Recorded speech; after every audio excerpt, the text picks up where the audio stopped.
Bonjour! Aujourd'hui c'est le beau printemps tout fleuri. Il y a plein de fleurs partout.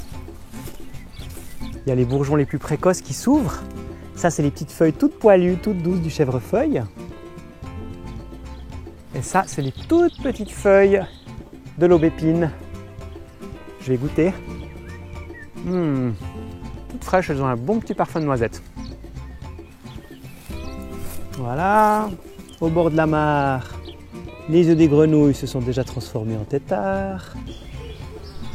Et puis là, il y a le roncier. Et c'est quoi ça? Ah, bingo! Regardez! Regardez, là, on a trouvé un trésor.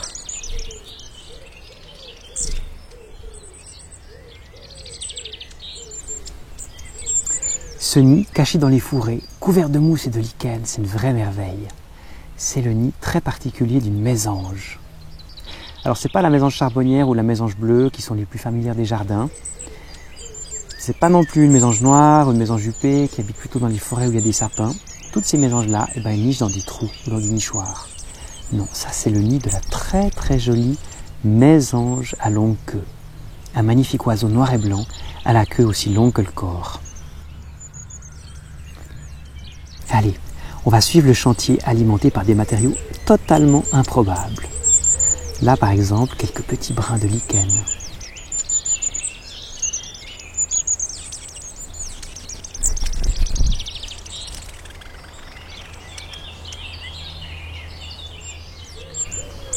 Voilà, on agence tout bien les choses.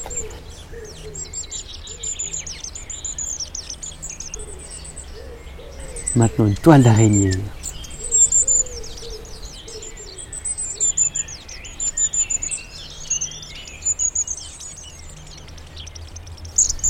Et tac, une plume. Elle peut en amener des dizaines et des dizaines pour tapisser le fond de la cuvette. Je me demande où elle les trouve. Le chantier avance, la coupelle se referme peu à peu. Tout arrangé avec soin. On dirait même qu'elle carde la laine avec une épine de ronce, comme si elle utilisait un outil.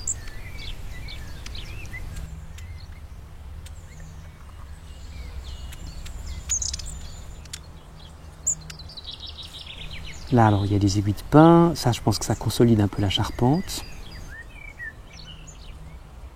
Un nid à la fois totalement souple et d'une grande solidité. Pas de doute, ce sera le nid le plus douillet du monde. Un lit à la fois incroyablement souple et très résistant. Au bout de 3 semaines de travail, voilà à quoi ressemble ce petit trésor de douceur. Pendant que la femelle couve, il y a peu d'animation. La femelle ne quitte pratiquement pas son poste.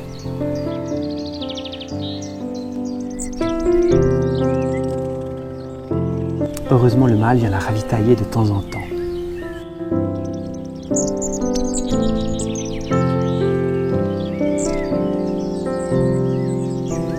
Là, le nourrissage prend plus de temps. Parce que maintenant, il faut donner la béquée à toute une ribambelle de petits poussins, de bébés mésanges.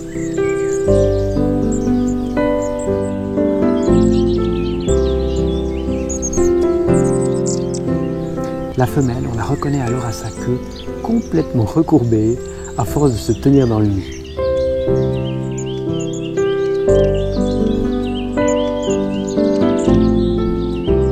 Et hop, une belle chenille.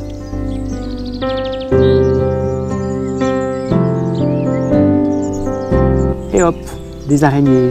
Dans quelques jours, toute la nichée va sortir du nid. Bonne chance les petites. Voilà, le petit plus cette semaine, c'est une nouvelle collection de livres Salamandre. 50 anti-sèches pour parents en détresse. Des livres pour répondre à toutes les questions que vous posent vos enfants ou vos petits-enfants. Alors par exemple, les bêtes qui volent, avec ou sans plumes. Un livre à découvrir en cliquant sur ce lien-là, juste à droite. Voilà, pour soutenir la Minute Nature, eh bien vous pouvez vous abonner gratuitement à cette chaîne YouTube, partager cette vidéo, la liker Et moi je vous donne rendez-vous très bientôt pour de nouvelles aventures.